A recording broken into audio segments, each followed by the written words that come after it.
an'anaga aylanib qoldi. Har yili davlat rahbari 2 marotaba yoshlar bilan uchrashib, bevosita muloqot qiladilar.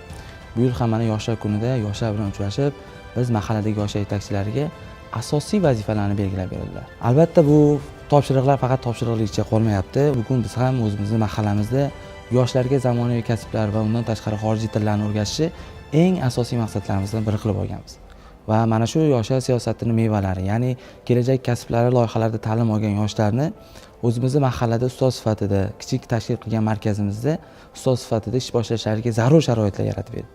Va ular bugun o'zining mahallasidagi mana shu olis qishloqlarda Qirg'iziston yaqinida istiqomat qilayotgan tengdoshlariga zamonaviy kasblar, shu bilan birgalikda xorijiy tillarni bepulga o'rgatishmoqda. Va bugungi kunda raqamlarga qaraydigan bo'lsak, ularning soni 400 nafardan ziyodroq bo'ldi. O'quv markazimizda ta'lim olib, bu yil o'zida bir mahallada 40 nafar yoshimiz xorijiy til bilish bo'yicha sertifikatlar olishdi, turli darajalarda. Chekka qishloqlarda istiqomat qilayotgan yoshlarimiz ham katta maqsadlar qo'yishyapti.